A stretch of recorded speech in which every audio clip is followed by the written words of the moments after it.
Good morning. I just heard your phone go off. We're diffusing still the Northern Lights Black Spruce and Highest Potential today. And I realized I didn't do an oil scope on Monday. Good morning. Because I forgot. Didn't even think of it till actually just now. Let me see if I can get that glare. So, I have twins on Mondays now, so I think I'll have to change our oil day to some other day. You missed me on Monday or today. I'm running a little behind today.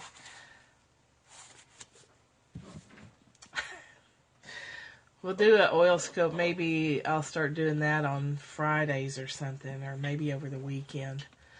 They're on, it's Mondays and Saturdays now, instead of Saturdays and Thursdays. You've been offline for a week? My goodness. I probably would lose my mind. Good morning. The internet is my strongest addiction. Good morning, everybody. Hi. Today's our Course in Miracles Day. Whoops. Our Course in Miracles Day.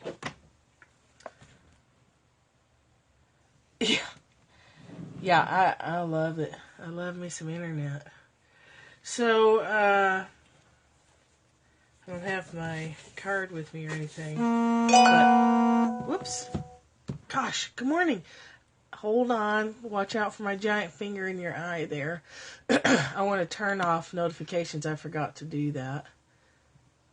So, I don't want that buzzing every 5 seconds. There we go. Done.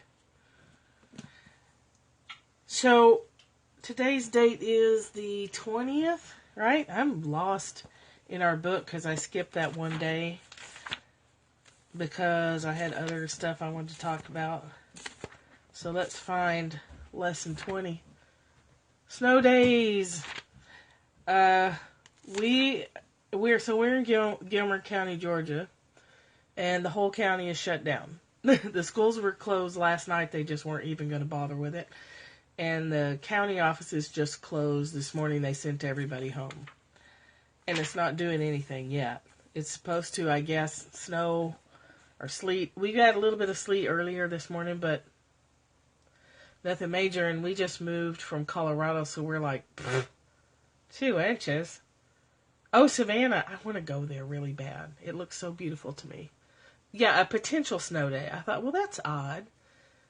That storm might not even start till this afternoon, so I was kind of surprised.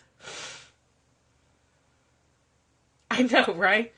You big babies. 2 inches. That's nothing. But for here, it is. I grew up in Texas, and 2 inches would have been devastating. So, let's talk about lesson 20. Hello, Susan. Look at Susan's face.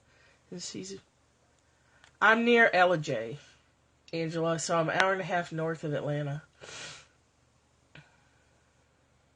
Sleet last night. I remember it ultimately took 3 hours to get home. They had icy conditions in Missouri last night where Catherine is, so what a mess. You don't have your glasses. Yeah, nobody knows how to drive in it here, so. You know, actually, nobody knows how to drive in Colorado either, really, unless you grew up there. So it took me a long time to learn how to drive there. So lesson 20 today is long. You left them at Betty's house? Jeez, you must be totally lost. I have like 17 pair. I have these, which I'm supposed to wear. You live in Colorado, Roseanne, so you know. So we've been talking about labeling the things that we see around us as meaningless, so that we can recognize that the meaning placed on things is our own. Any good reason to stay home, right? Hi, Sarah. What has meaning to me won't have meaning to you. As I'm going through my house decluttering, and this book has you hold every single item in your hand, and if it doesn't spark joy, you're supposed to get rid of it. And that's really, when you use that as your guideline, you could use that as your guideline for life too. If relationships don't spark joy, you might need to do some work there. If your job is not sparking joy, what's up with that? You might need to, consider spreading that concept elsewhere. You're not unrolling your socks no matter what she says. That book has some pretty interesting guidelines.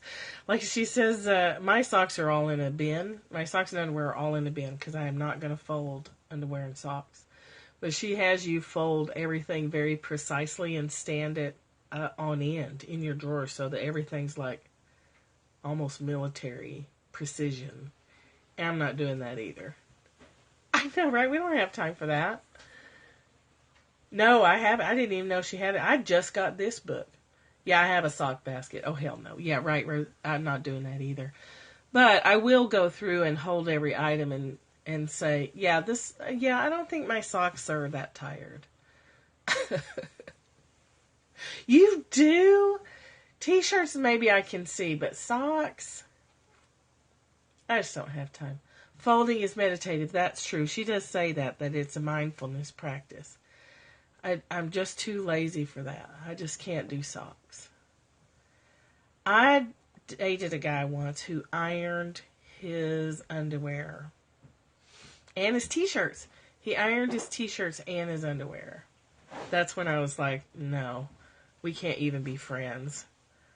If you're going to stand there and iron your t-shirts and your underwear, I can't be friends with you. You've got to go. You're waking up with us, Susan? My socks would go into shock folded like that, right? Yeah. So, and that's different meaning, right? For her, ironing is above and beyond. Like, we all have to draw the line somewhere. Folding is one thing. Ironing is something completely different. Just all there has to be some kind of limit. And sock folding is my limit. It's the best I can do to get them in a basket all in the same place. I'm very proud of myself for that. But I like the concept of holding everything in my life, material or not, and asking myself, does this spark joy? Your house is an iron-free zone. And see, I actually don't mind ironing, but I don't have to do it all the time either. Right. Your first job was ironing? Oh, gosh. A portable table? Yeah, I think that's... I don't even own an ironing board anymore. I don't have an ironing board. I don't even have an iron anymore. You know why? Because irons don't spark joy. So, if it doesn't spark joy, it's getting out of this house. Well, you haven't missed anything, Susan. Yeah, so joy is the measure. Make joy your measure. Today's lesson 20, if for anyone who's following along in the workbook, is I am determined to see. It's so long. It looks overwhelming. I'll de-wrinkle stuff in a dryer. Yeah, spray it with water, throw it in the dryer. Good enough. We've been casual about our practice periods so far, and there's been no attempt to direct the time for undertaking them. Minimal effort has been required, and not even active cooperation or interest has been asked for. This approach is intentional and very carefully planned. You will not see if you regard yourself as being coerced and if you give in to resentment and opposition. So, do you see what they did there? They set up the first 19 lessons as, hey, you know what? Just maybe take a look around your environment and look at how you view things and maybe play with the concept that what you see isn't real and that the meaning that's put on it is optional. We get to decide and define our own meaning. So they've been really like soft, easy, right? Yeah. And now on day 20, the hammer drops. Now you got to get serious. But it's true. I am seriously oppositional defiant. The minute somebody says I have to do something, I am completely going to go the opposite direction. Right. We've been tricked. We thought it was all easy peasy, and now we're like, oh, now we have to actually work. Now we're in the habit. Yeah, and a lot of people are. I mean, that's natural. You tell someone to do something or you issue an order, you're automatically going to trigger resistance. Yeah, it's just automatic. We can't help it. So by approaching things like they say, you will not see... Son of a bitch. You will not see if you feel like you're being coerced or ordered. You will not see if you give in to resentment and opposition. So, it's human nature. So on day 20, this is our first attempt to introduce structure. Do not misconstrue it as an effort to exert force or pressure. You want salvation, you want to be happy, you want peace.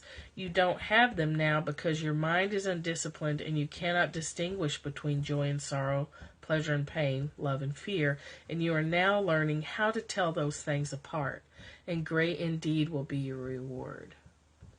A little bit of structure, a little bit. Trying to get you to feel the difference between when you're functioning out of love and when you're functioning out of fear. When you're functioning out of a conscious choice to take an action, well, true. I mean, they're telling you, okay, we're about to start telling you what to do, so you can take that or take it or leave it. When you're centered and taking an action from a conscious choice, from a centered place, that's going to net you a completely different result than if you're functioning out of a compulsive need to act. If you're feeling... I can't rest until I take this action. That is your cue. That is the wrong action to take. Because love doesn't compel. Love invites. It doesn't force. It issues an invitation. It issues an offer. This might be a great thing for you to go do. But it's up to you. Compulsion and ego says, you better go do this thing or X, Y, and Z could happen. Yeah, it's a subtle difference. It's hard to see it in the beginning, especially when you feel a lot of pressure to act. That's a compulsion. Sometimes we misinterpret that and think, well, I can't stop thinking about it, and I really feel compelled to act, so it must be the right thing. It's exactly the wrong thing. When you're functioning under compulsion, it's wrong. It makes all the difference. It makes all the difference in your results. Love-inspired action, spirit-inspired action is completely different results than ego-compulsive-driven action. Completely different. So your decision to see is all that is required. I'm choosing to see. Am I functioning out of love or fear? This goal is a worthy goal. It's not an easy goal. The exercises for today consist in reminding yourself throughout the day that you want to see. Why? Because you want peace. You want to come from love. You don't want to come from fear anymore. You've figured out that living a fear-based life basically sucks. So you're choosing something different and you're willing to do the work necessary to get there. And it is work. It's not easy. It's not for the casual spiritual dabbler. It's for people who are willing to hold themselves accountable. That's why group work helps. It helps you remember, now why am I doing this hard ass work? Why am I putting myself through the ringer this way? Oh, right. Because I want peace. As you repeat the idea, I am determined to see, you are stating that you are determined to change your present state for a better one that you really want. It's a choice, and you're choosing it because you really do want that. There's a part of you that knows that is the only authentic way to live, and it's the most satisfying way to live. And there's a part of you that knows that. Repeat today's idea slowly and positively twice an hour, attempting to do so every half hour. So every half hour today, the instruction is to just say to yourself once, I'm determined to see. I am determined to see. That's it. Don't be distressed if you forget, but make a real effort to remember. This is where post-it notes and cell phone alarms can come in handy, although it might be this irritating to have an alarm going off. Yeah, every half hour. I am determined to see. If you set an alarm every half hour for today and just play with the idea of it, it might be interesting to see what happens. The extra repetition should be applied to any situation, person, or event that upsets you. You can see them differently, and you will see them differently. What you desire, you will see. Such is the real law of cause and effect as it operates in the world. Okay? I am determined to see. And tomorrow's is I am determined to see things differently. So today is going to lead you to tomorrow, which you'll have to look up on the internet somewhere. So it's lesson 20 today, and tomorrow is lesson 21. And we say that all the time here. The first question you should be asking is, how can I see this differently? Which opens you up to all your options. It keeps your mind from closing down too soon. How can I see this? I am determined to see things. I am determined to see for today. And tomorrow is I'm determined to see things differently. I am determined to see this person differently. I am determined to see this situation differently. I am determined to see this characteristic of this person differently. Going right over your head. It's sinking in there somewhere. It's getting in there. And your willingness to keep going even when it's not making sense to you is impressive, because that's not what I did. When I hit the point in this book and it started going over my head, that's okay. Let yourself be sleepy. It's getting in there. I promise it's getting in there. And if you stick with it, it will continue to get in there. And one day it'll click. And you'll be like, oh, I get it. But when I encountered the part in this book, which was like lesson 2, where I was like, I don't get it. I quit. I just put the book down and was like, I don't understand this. And then I didn't pick it up again for years. And I picked it up again and made it to maybe lesson 6 and was like, this is still stupid and doesn't make sense. And I put it down again. I picked this book up 3 or 4 times before I picked it up this year and was like, okay, I get it. I get it now. That was a long time. I first saw this book in 1989. So, a long time ago. A long time ago. So don't worry about it. You just keep doing what they tell you to do, and eventually it clicks. So you don't have to worry if it sounds meaningless and a little ridiculous and doesn't make sense. Just keep going, and it's a cumulative effect. You do it daily, and it adds up, and then it just all of a sudden clicks. And you wake up. And you see things differently, and it's not a struggle anymore. And everybody's time frame is different. Some people picked this book up in 1989 and flew with it and changed their lives with it. And I picked it up and said, this is a bunch of garbage. You know, and that's not right or wrong. It's just where I was at the time. I didn't understand anything that this book was saying. And now I can't imagine living my life without it, without those principles. I can't even fathom going back to not understanding what it meant. It's totally okay. Your soul is the one that's fascinated because it knows it's the truth. Everyone's time frame is different. Yeah. Well, you didn't need to. It's okay. Everybody's time frame's different. So we're talking about Law of Divine Compensation, which is Marianne Williamson's book, which is based on looking at money with the same kind of principles. How do you see it differently? How do you assign meaning to money? How is it functioning in your life? Are you looking at it as a friend or an enemy or something to battle with? All of which I've done, all of the above. So today, let me get some more light on the subject. Okay. We're on chapter Transcending Fear. When we're functioning out of fear, it's the false belief that we're separate from our source, which we are not. Your mind is holy, and it was created for the purpose of extending love into the world. Your work is geared to success to the extent that it's dedicated to love's purposes. Remember this, and your mind will be filled with an impenetrable power. Until and unless we align ourselves with these concepts, we're vulnerable to ego thoughts of competition and get. I gotta get out there and get clients. I gotta get out there and make money. That doesn't work anymore. It used to work. I don't think it ever worked for sensitive people, but it used to work. Who's behind me? Oh, it's Tonka. It doesn't work anymore. I remember years ago telling myself I didn't have to worry about the devil. I had realized there was no evil force out there. It was all in my mind. And then I realized that's the worst place it could be.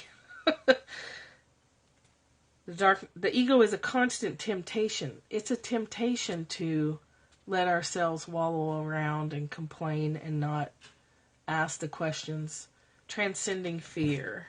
It's chapter 9. Chapter 9, Transcending Fear.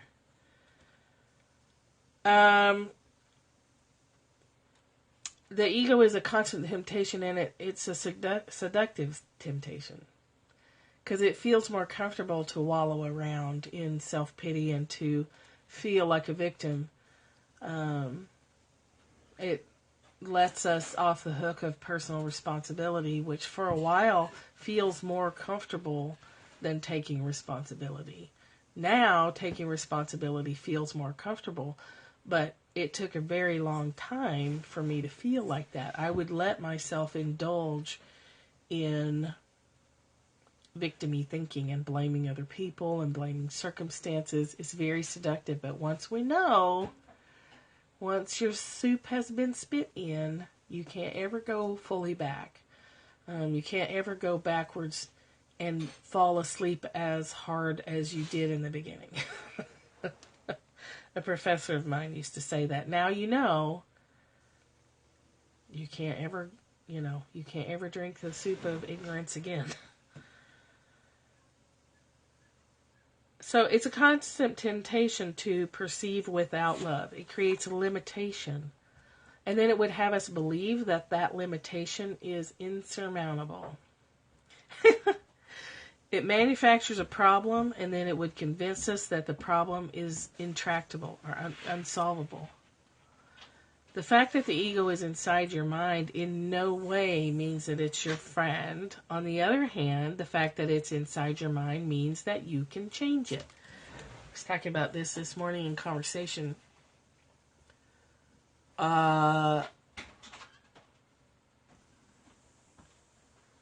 It's hard to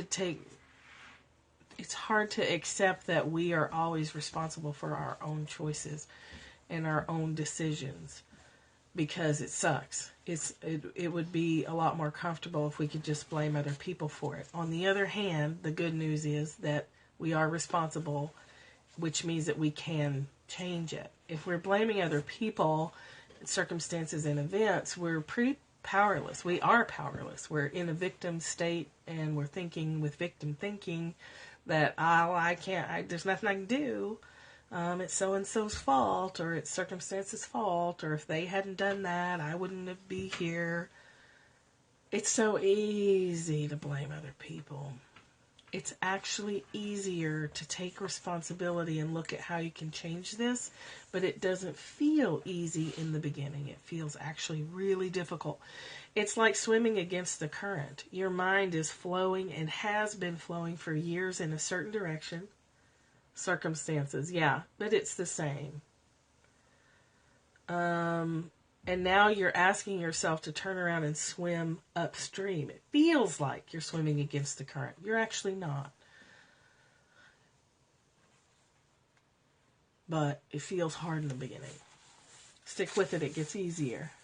And agree with what others might say, like, yeah, I'm lazy, rather than defend that you're not. Yes, Tanya's daughter, Sky, so Tanya's son, Porter, accused Sister Sky of being lazy. And she said, yeah, I am lazy sometimes. So that's the end of every argument. If someone says, you're a bitch, and you say, guilty, sometimes I am a bitch, and it stops the argument. Because where are you going to go with that? I would have been proud of her too. It's awesome. Yes, I am sometimes insensitive. Yes, I am sometimes hypercritical. Whatever horrible thing you can say about me, I can own it. Because I've either done it, I'm either doing it right now, or I have done it. So there's no need to be ashamed about my human failings. There's no need to worry about it. Yeah, I'm sure he didn't. I'm sure he was totally caught off guard. People say those things expecting to engage you in an argument, and you say, yeah, you're right. I'm a bitch. And then that's the end of it. It doesn't mean you don't still work on your stuff, but you just own it, then there's no shame involved. It takes the shame out of it. Because shame keeps us from seeing the truth, and shame keeps us from working on our stuff. Because it hurts too much. If you take the shame out of it, you can see it for what it is. Oh, Susan. These guys are like, Michelle called Linda a texty McText because she can text so quickly. I can't type that fast. When I'm on other people, yeah, no, me too. I'm like, gink, gink, gink. I can't type fast on the phone at all. She was born that way. That's awesome. Yeah, I'm there with you, Susan. And it takes me 15 minutes to find a damn emoji that fits. And then, yeah, I can't keep up either. These guys are really fast. Okay, so here's our story. She wins. No one can manipulate you, too, if you're willing to own your stuff. No one can manipulate you. A man at one of my lectures once told me he'd lived a happy life as a piano teacher, but with the recession hitting people so hard, he wasn't teaching enough students to make a living. Dan said he had prayed for a miracle. So far, so good. Not long after, he got notice about a job that had opened up. Really good job. He was recommended. He had a good chance of getting it. Still good. Still in line with law of divine compensation. But then the ego went to work. And here's how Dan described his process of thinking. The problem, he told himself, was that such jobs were too political, too fraught with institutional drama, and he'd have to play a game and blah, blah, blah. And so his ego talked him out of applying. Notice how the ego wormed its way into his thinking. Yes, I prayed for a miracle, but I decided that what came my way wasn't good enough. This is the guy on the house in the flood, right? Who keeps saying, God, send me a miracle, save me. I'm on the top of my house and it's flooding. And a boat comes and he's like, no, I don't want a boat. And then a helicopter comes and he's like, no, I don't want a helicopter. And he keeps asking. Stuff was coming to him all along. I prayed for a miracle, but I decided that what came my way wasn't good enough. If it really were a miracle, it would look exactly as I had imagined it. Judgment set in and the miracle was blocked. Notice how sly the ego is here, deflecting the opportunity in the name of values. It would have him think that his fear-based choice was somehow ethically superior. This is where you really, this is where you have to really be in tune with your heart and your soul. Yes. You thought you were being wise and you were actually tricking yourself. We've all done this, right? Something wonderful comes our way and we find a way to deny it to ourselves. And they were like, yeah, but I had to go a different direction because yada, yada, yada. When really we were just scared of success, or we were scared of what it would take to grow into that position. Sometimes we get offered something that's just above where we are now. And instead of saying, that's a little advanced for me, but I'm going to challenge myself and I'm going to grow into that position, we say, oh, that's a little advanced for me, and so I can't I can possibly grow into something that's further ahead developmentally than I am right now. I couldn't possibly go there. But really, that opportunity wouldn't have crossed your path for no reason, right? So if it's a little ahead of you, you can look at that entirely differently and say, you know what? I can probably get help from people to grow into this position. I can probably read a book, or I can probably consult with my supervisors, or I can probably figure it out. How hard can it be? This is my life motto. How hard can it be? I took the last job I had, I knew nothing about. I spent like 30 minutes on Google reading about what a sexual assault response team was, and then I put in my application. I was like, I don't know what this is, but I think I can do it. And then I spent about the first 6 months on the job reading and reading and reading and reading. If it doesn't feel right, you have to be careful. Like, is it the ego making you feel that it's not right? Or is it fear making you feel that it's not right? Where is that feeling? You learn how to distinguish the difference between a fear and a real feeling that that is not the right way to go. And that's very subtle, and that's personal for everybody. But asking yourself questions like, what am I actually worried about? Is this really a direction I shouldn't be going? Is this really something I need to say no to? Or am I afraid of what might come my way if I say yes to it? Am I afraid of stretching and growing? Am I afraid if I think I can't do it? And if I get in there and I can't do it, what's the worst that can happen? You take a job that's beyond you? Exactly. What's the worst that can happen? You take a job that turns out to be a mistake? Get a different job. Unless it kills you, most mistakes can be undone. It might take some time and there might be some consequences, but at least you'll know next time what you were feeling was a warning. That's how you learn, trial and error. Yeah. What's the worst that can happen? Is it going to kill you? Is it going to kill you if you take the wrong job? Do you regret it? The anxiety spike caused you to turn it down? Well, here's the thing, too. I've seen this a million times. An opportunity comes and it freaks us out and we say no. And then we're like, damn it, I should have taken that. It'll come back around again, Susan. It absolutely will. If it was the right thing for you and something that is good for your growth, it will show up again. It might be a different form and it might be a while, but it'll roll back around again. So we don't ever get just one opportunity to grow and change.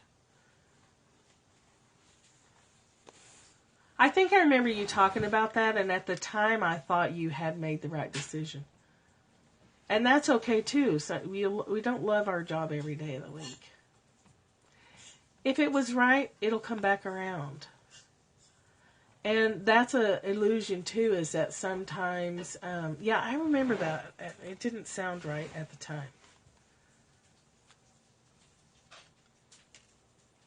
Yeah. It'll come back. If it was meant to be, it'll come back.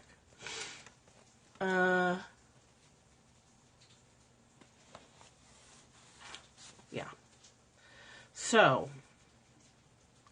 here's the opposite, okay? So she just described to us how the ego can undo us and cut us off at the knees. So here's how it would look like instead. So a miracle-minded process looks like this. First, once you pray for a miracle, consider it done. Second, be alert for the universe to show you an opportunity, even if it doesn't look like what you'd expect. Okay, this is where you're going for essence over form.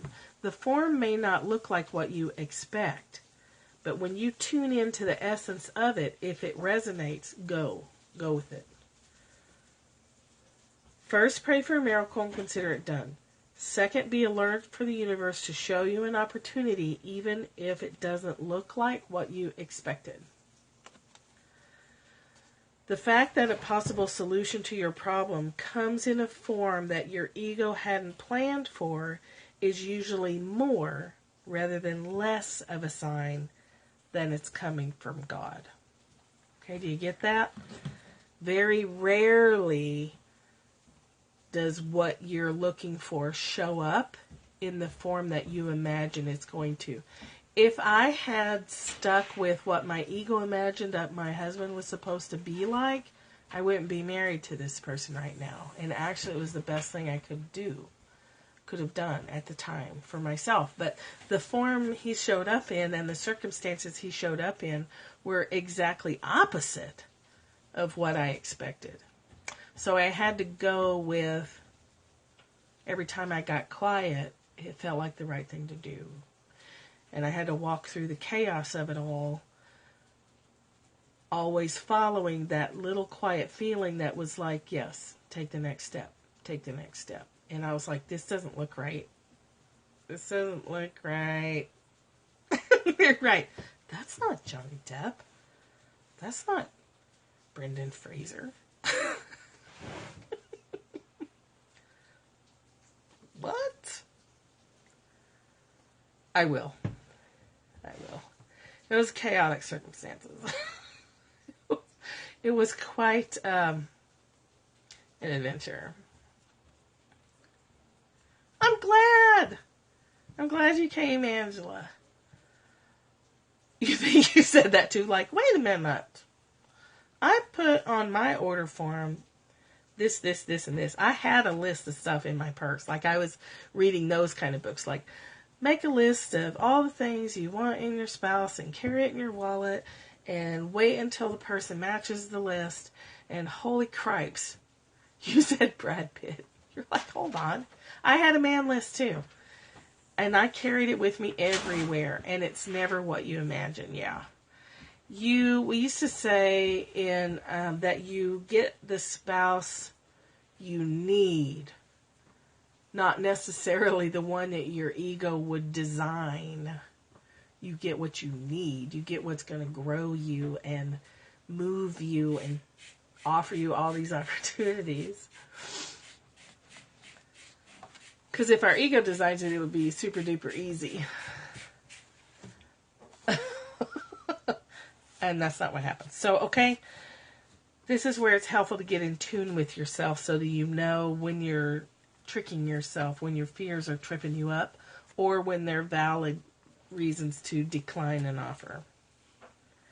The fact that a possible solution to your problem comes in a form that your ego hadn't planned for is usually more of a sign that it's coming from God than less of a sign. So if it shows up in a completely different form, it's probably a good clue for you that that's it, that's actually what you're looking for.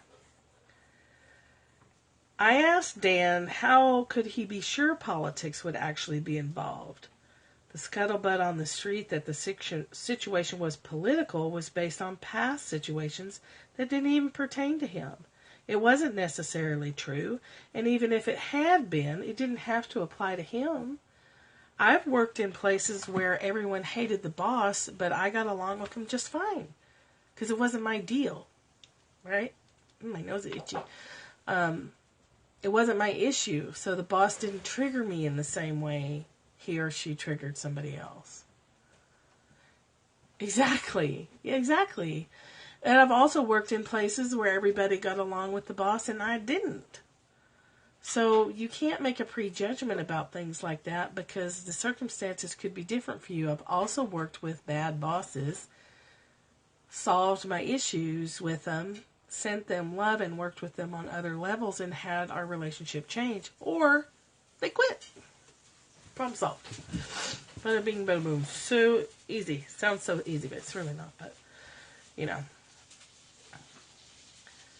So how could he be certain of what this situation might be before he even opened himself to the experience? He was like someone whose doorbell rang and who, without even opening the door, presumed to know what was on the other side, what that person was wearing, and what he or she was there for, and so never even opened the door. It very rarely hurts to take a chance on stuff. And if you feel a lot of confusion, don't act until you feel something, some kind of direction. My friend Bev always says, just make a decision for God's sake. Just make a decision, go with it. And then whatever happens, happens. Just make a fucking decision, is what she would say. And sometimes it's true. Like sometimes things, it doesn't really matter that much what you do. You just need to make a decision. This job or that job, this person or that person, sometimes it just doesn't matter. Unless you're a Libra, in which case you cannot make a decision to save your own life. Okay. Too much analyzing, right? So it's not enough that miracles are always coming to us. We must be receptive or miracle ready. To receive miracles, we must have an open mind and an open heart, and the ego would close both. Being open to miracles is a discipline and an art. I want you to hear the word discipline. Cindy, if you're a Scorpio, you're going to feel more like a Libra if you look at it from Vedic astrology, because I'm a Scorpio, but in Vedic astrology, I'm a Libra, and I feel more Libra-ish than Scorpio-ish. Sorry, but true. So it depends on which astrology version you're looking at. Vedic astrology fits me a whole lot better. It's pretty interesting. Vedic, V-E-D-I-C. It's Eastern astrology. Yeah, me too. In Western astrology, I'm a Scorpio. But in Vedic astrology, it's there. I would be a Libra. So in Western astrology, I have a Capricorn ascendant. In Vedic astrology, yeah, I have a Sagittarius ascendant, which fits me much more better. Yeah, no, I don't think so. I think we're naturally seekers. And honestly, for myself, I don't put a whole lot of weight in it anyway. Any of it. Because I can't stand a label, hardly. You're probably more suited to the Vedic interpretation, which would be the sign that's behind you.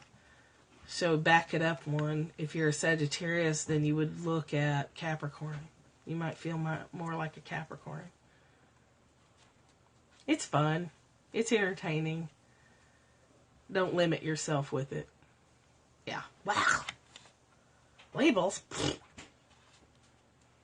You can't deny, right? The other one would put you in Virgo.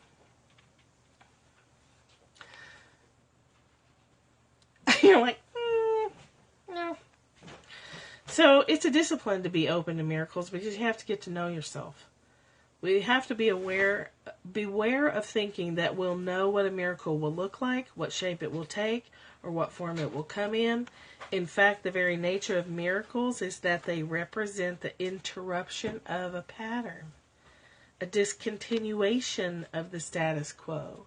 A miracle knocks you out of the expected and the unfamiliar. Vedic is based more on the moon, Western more on the sun. So by its own nature, a miracle is probably going to look different than what you expect, because that's the point, is to break your patterns, to do something different than what you're familiar with, to reach into a different space. So it's going to be a helicopter, not a boat. I think some people are horribly surprised sometimes to find that the love of their life is a different gender than what they expected. I can't imagine what that must be like to go through, but I know that it's happened. And then what are you going to do? Whoops. Not what I expected. That happens. That's like an extreme example. Yeah. No. Yes. I can't remember what mine is. But yeah, you just love them. Yeah, but you might have some conditioning to overcome. God does not know limits. The source does not bow before the ego's dictates of scarcity and lack. Source doesn't share the ego's shabby assessment of you, and neither should you. Our egos would have us feel weak and powerless and incompetent. That is absolutely not true. We're absolutely not weak. We're absolutely competent in anything that we care to reach into and learn. We are extremely powerful. So powerful that even though it's our nature to wake up, we can keep ourselves asleep. Oh yeah, no, you're right, Tanya. Just love them. Just love yourself and just love them. I didn't see that as a discounting statement at all. So powerful that we can hold our hand on the light switch and make sure that it never turns on. That's how powerful we can be. When it's the natural inclination for light to be there, we can hold our hand over our eyes and block it for as long as we want to. We're so powerful. So how do we get rid of our mental intruder? This is really critical because I fight this concept with a lot of people. The ego isn't something to get rid of. Boil it down and it's not even there. It doesn't even exist. So how can you get rid of something that's was never even there? It's a mental construct. It's something that was created and therefore can just be let go of. I prefer to think of it as when I make friends with it, it's not an issue. When I understand that it's trying to keep me safe, yeah, it's only in your head. You can't, it's just in your head. And it changes all the time. Something that actually exists isn't constantly changing, minute by minute. It is the absence of love. The same way darkness is the absence. Yeah. Yes. Yeah. It's just in your head. When we turn on light, darkness disappears. When we turn on love, the ego disappears. Whatever we devote to truth will always be able to withstand lies. Okay? It is the absence of love, the same way darkness is the absence of light. Right. It does now, but it won't over time. It will feel, you will hear the unreality of it. When we turn on light, darkness disappears. When we turn on love, ego disappears. Whatever we devote to truth will be able to withstand lies. Thoughts for imaginary, game over. Done. We only have one problem, our sense of separation. And there's only one answer, love. All the discussion that we do boils down to that. Our one problem is that we think we're alone in the universe, and our one answer is to connect to Source and live in that state of love. That's it. There's a million different ways we can achieve that. There's a million different ways to experience that. Look what I just got. Breakfast. Ooh, I'm starving too. Yay! Yeah, I'm totally spoiled that way. Totally and terribly spoiled that way. Yeah. It's like if I could figure out a way for us both to be able to work from home, and that is actually my goal, is to figure out a way that we can both do work from home. They said hi. Hey. Hey, he said. This is the book. There. Maybe that's a little better, a little less shine on it. The Law of Divine Compensation. It's fascinating. It's fun. You have to have it a little bit. You have to find a discipline.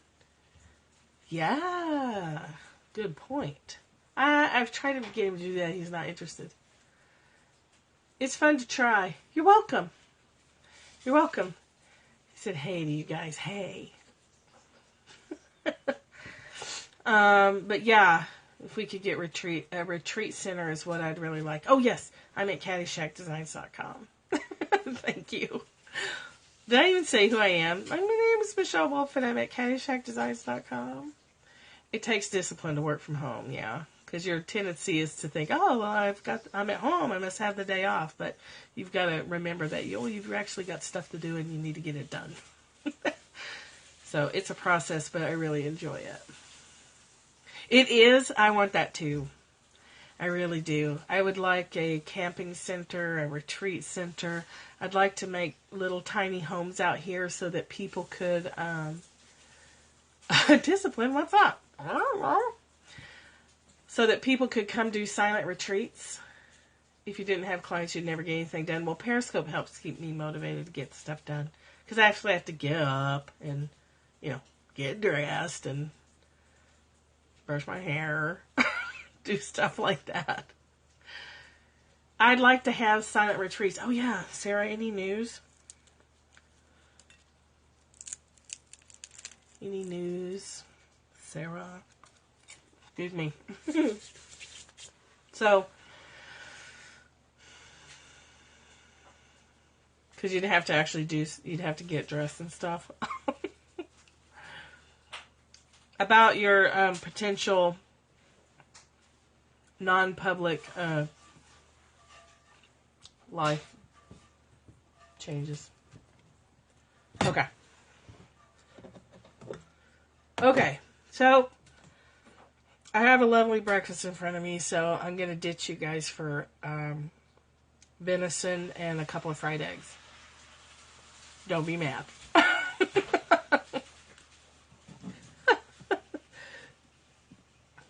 I'm very appreciative. I'm very appreciative of the cooking that happens around here. So thanks for coming. Thank you. Jealous, not mad, jealous, yeah. Thank you for coming. I appreciate the hearts and the shares and the questions and the presence and the chance to get to discuss things that we all love to talk about. Thank you for being here. He has his moments. Yeah, he has some serious skills. Bow hunting skills, computer hacking skills. Girls only want boyfriends who have skills. Alright, I love you guys. Have a wonderful day.